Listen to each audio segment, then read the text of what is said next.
Doha അന്താരാഷ്ട്ര മതാന്തര സംവാദ കേന്ദ്രത്തിന്റെയും മറ്റു സന്നദ്ധ സ്ഥാപനങ്ങളുടെയും സഹകരണത്തോടെ ഈ വർഷം 2500ഓളം തൊഴിലാളികൾക്കാണ് യൂത്ത് ഫോറം നോമ്പുതുറ വിഭവങ്ങൾ നൽകി വരുന്നത്. റമദാനിലെ മുഴുവൻ ദിനങ്ങളിലുമായി വ്യത്യസ്ത ക്യാമ്പുകളാണ് ഇതിനായി തെരഞ്ഞെടുത്തതെന്ന് സംഘാടകർ പറഞ്ഞു. ഏകദേശം വിവിധ ക്യാമ്പുകളിലായി 30 ദിവസവും യൂത്ത് ഫോറം അതിന് പ്ലാൻ തയ്യാറാക്കുകയും അതിൻ്റെ അടിസ്ഥാനത്തിൽ ഇഫ്താറുകൾ നടത്തിക്കൊണ്ടിരിക്കുകയും ചെയ്യുന്നുണ്ട്. ഏകദേശം 2500ഓളം ആളുകളെ ഈ ഒരു ക്യാമ്പിൽ കഴിഞ്ഞ DICIDയുടെ അതിഥിയായി ദോഹയിലെത്തിയ ജമാഅത്തെ ഇസ്ലാമി അഖിലേന്ത്യാ ഉപാധ്യക്ഷനും ഹ്യൂമൻ വെൽഫെയർ ഫൗണ്ടേഷന് കീഴിലെ വിഷൻ പദ്ധതികളുടെ ചെയർമാനുമായ T ആരിഫ് അലിയാണ് സൈലിയ ക്യാമ്പിലെ ഇഫ്താർ മീറ്റിൽ അതിഥിയായെത്തിയത്.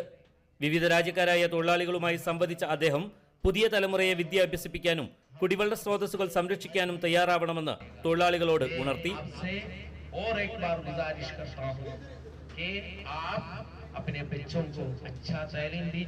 ക്യാമ്പുകൾ കേന്ദ്രീകരിച്ചുള്ള ഇഫ്താർ സംഗമങ്ങൾക്ക് മുൻവർഷത്തേക്കാൾ കൂടുതൽ പിന്തുണയാണ് ലഭിച്ചു വരുന്നതെന്നും ഈ വർഷം കൂടുതൽ സ്ഥാപനങ്ങൾ സഹകരിക്കുന്നതായും സംഘാടകർ പറഞ്ഞു.